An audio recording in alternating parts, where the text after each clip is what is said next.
Good morning, dear students. We are going to study the chapter The Boy Who Broke the Bank. यानी unit 4 का ये chapter है। तो यहाँ तक हमने इसको पढ़ लिया था कि वो लोगों से कहता है कि भाई आप कल सुबह, अब तो आप घर चले जाओ, कल सुबह आ जाना, आपका पैसा आपको नगद मिलेगा। तो भीड़ में से एक आदमी ने कहा कि हमें हमारा पैसा अभी चाहिए, now now now. A brick hurtled through the air, यानी हर्टल्ड बोलते हैं थ्रो, यानी a brick through the air, यानी हवा में से एक ईंट उड़ के आती है। And crush through the glass window of the people Nagar bank, यानी जो पीपल नगर का जो बैंक था उसमें जो खिड़की लगी हुई थी उसमें शीशे से वो जो ईंट फेंकी थी वो टकराती है। क्रश्ड बोलते हैं टकराने को। Nathu arrived next morning to sweep the steps of the bank, यानी जो नथु था वो अगली सुबह उस बैंक की सीढ़ियों पर झाड़ू लगाने के लिए आता है। ही सा द रिफ्यूज यहाँ बोलते हैं गार्बेज को, यानी कूड़ा करकट, क्योंकि जो लोग थे वहाँ वो पत्थरबाजी कर यानी वहाँ काफ़ी देर उसने वहाँ हंगामा किया था, तो वहाँ काफ़ी यानी कूड़ा कचरा हो गया था। तो ही सा द रिफ्यूज, यानी उसने बहुत सारे कूड़े को वहाँ देखा। एंड द ब्रोकन ग्लास, और टूटे हुए ग्लास को। And the stones cluttering the steps, यानी वो पत्थर जो लोगों ने फेंके थे वो सीढ़ियों पर पड़े हुए थे, तितर बितर फैले हुए थे।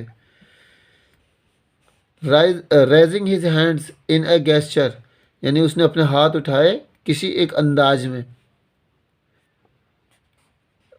गेस्चर ऑफ हॉरर, यानी जैसे काफ़ी भयानक तरीके से उन लोगों ने वहाँ पर पत्थरबाजी की थी, तो उसको देखकर वो एकदम डर सा जाता है।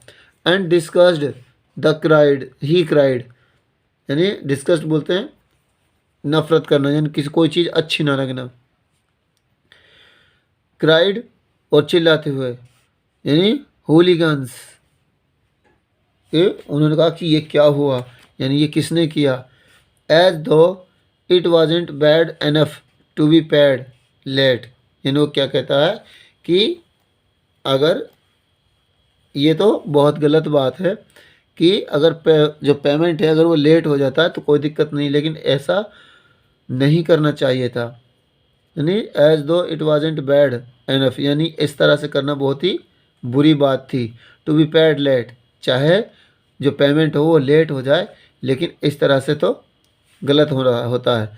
It seems my work has also to be increased, और उस हालात में वो सोचता है कि अब मेरा काम है जो वो बढ़ने वाला है, मेरा काम बढ़ चुका है। किस लिए? क्योंकि और दिन वो सिर्फ सीढ़ियों पर झाड़ू लगाता था, लेकिन आज उसको वहाँ से जो पत्थर थे छोटे छोटे वो भी वहाँ से उठाकर एक तरफ डालने पड़ेंगे। ठीक है, तो ही स्वेप्ट द स्टेप्स, यानी उसने उन सीढ़ियों को साफ किया।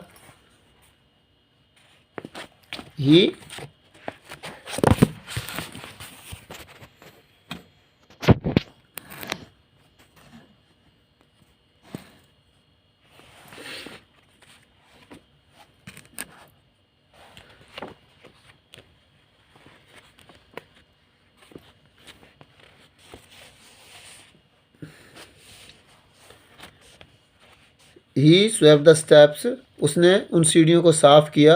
विद हिज ब्रूम, अपनी झाड़ू से। स्कैटरिंग द रिफ्यूज, स्कैटरिंग बोलते हैं फेंकना इधर उधर, यानी जो वहाँ कंकर पत्थर पड़े हुए थे उसको इधर उधर उसने फेंकना शुरू कर दिया। तो उसके बाद good morning Nathu said the washerman's boy, यानी जब वो वहाँ सुबह झाड़ू लगा रहा था तो जो वाशरमैन का जो लड़का था वो वहाँ से गुजरता है, तो उसको कहता है कि गुड मॉर्निंग नथु, यानी वो नथु को सलाम करता है। और getting down from his bicycle, यानी वो साइकिल से जा रहा था और वो उस साइकिल से उतरता है। उसके बाद कहता है are you ready to take up a new job, क्या तुम नई नौकरी लेने के लिए तैयार हो। From the first of the next month, यानी जो अगला महीना है उसकी पहली तारीख से अगर तुम नई नौकरी लेना चाहते हो तो तुम वो ले सकते हो। यू विल हैव टू, यानी अगर तुम्हें करना है तो I suppose now that the bank is going out of business, यानी मुझे ऐसा लगता है कि जो बैंक है वो ख़त्म होने वाला है, या फिर वो सब कुछ तितर बितर करने वाला है, यानी जो लोगों का पैसा है वो उस पैसे को नहीं देगा। तो हाउ इज़ दैट आस्क नत्थु, नत्थु कहता है ऐसा कैसे होगा, यानी ये कैसे हो सकता है। तो हैवेंट यू हियर्ड, क्या तुमने नहीं सुना। वेल चलो ठीक है, you would better wait here until half of population of the Pipalnagar arrives to claim their money, यानी तुम्हें यहाँ इंतज़ार करना है। अगर तुम्हें भरोसा नहीं हो रहा तो तुम यहाँ पर इंतज़ार कर सकते हो कि जो पीपल नगर के आधे से ज़्यादा जो पॉपुलेशन है वो यहाँ पर आने वाली है। ही वेव्ड चीयरफुली, यानी उसने खुशी से हाथ हिलाया। He did not have a bank account, यानी किस खुशी में कि उसका जो बैंक अकाउंट था ही नहीं। And sped away on his cycle, यानी और उसके बाद वो हाथ हिलाता हुआ मुस्कुराता हुआ वहाँ से चला गया। उसके बाद नेक्स्ट है Nathu went back to sweeping the steps, यानी उसकी बात सुनने के बाद जो नथु था वो दोबारा से सीढ़ियों को झाड़ू देने के लिए या झाड़ने के लिए चल देता है। मटरिंग टू हिमसेल्फ, मटरिंग बोलते हैं बुदबुदाना, यानी से समथिंग इन लो वॉइस, यानी छोटी कम आवाज़ में बुड़बड़ाना। अपने आप से वो बुड़बड़ाता है कि when he had finished his work, यानी जब वो अपना काम पूरा कर चुकेगा। He sat down on the highest step, यानी वो सबसे ऊंची जो सीढ़ी है उसके ऊपर बैठ जाएगा। To await the arrival of the manager, यानी मैनेजर का आने का जो समय था, यानी मैनेजर के इंतज़ार में वो ऊंची ऊंची सीढ़ी पर बैठ जाता है। He was determined to get his pay, यानी और अब उसने ये फैसला कर लिया, डिटरमाइंड बोलते हैं दृढ़ निश्चय, यानी उसने दृढ़ निश्चय कर लिया कि अब उसको उसका पेमेंट चाहिए ही चाहिए।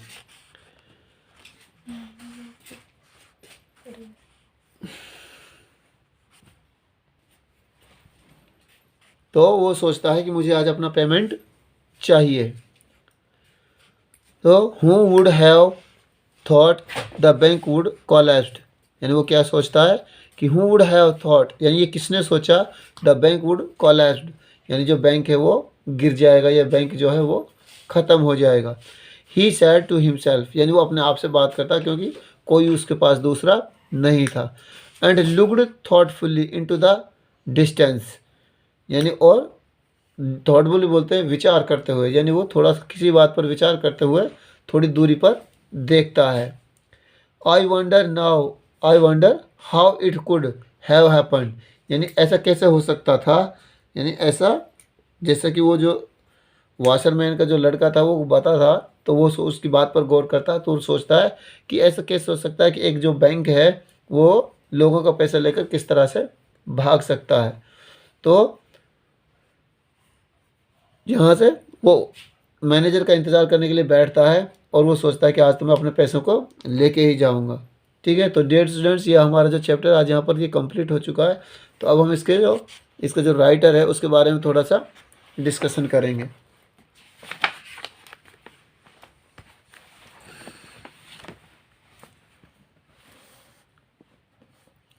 यानी इसका जो राइटर है वो है रस्किन बॉन्ड, बॉर्न इन 1934, यानी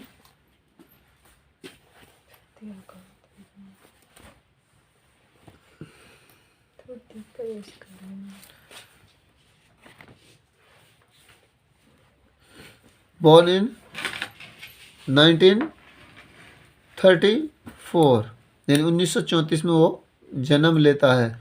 Ruskin Bond is an Indian author of British descent, यानी जो रस्किन बॉन्ड था वो था तो विदेशी, लेकिन उसने जितनी भी कहानियां हैं वो, और जो राइटर था वो हिंदुस्तानी था, यानी भारतीय था। यानी वो कहता है Ruskin Bond is an Indian author, यानी वो एक भारतीय लेखक था। ऑफ ब्रिटिश डिसेंट, यानी ब्रिटिश का डिसेंट बोलते हैं कि वहाँ का लहजा तौर तरीका वही था उसका। Most of his writings show a very strong influence of the social life, यानी उसकी जितनी भी कहानियाँ हैं या जितने भी उसके नोट्स हैं, स्टोरीज हैं, उनमें जो झलकती है, show a very strong influence of the social life, यानी उसमें सामाजिक जो लाइफ है, जीवन है, ये उसके लेखों में, उसके कविताओं में, कहानियों में दरसता है, यानी दिखाई देता है। Life in the hill stations at the foot hills of the Himalayas, यानी ऐसा जीवन जो स्टेशन, यानी जो हिल स्टेशन बोलते हैं पर्वतीय क्षेत्र पर, यानी पर्वतों के आसपास, यानी पहाड़ियों के आसपास जो रिहाइश होता है, उसके बारे में वो बताता है कि the hill stations at the foot hills, यानी चाहे हिल स्टेशन हो या फुट हिल्स हो, यानी कहीं पर, ऑफ द हिमालयाज, यानी हिमालय के आसपास रहने वाले जो लोग थे, वहाँ का जो समाज था, उसके बारे में उसने काफ़ी सो कुछ लिखा है।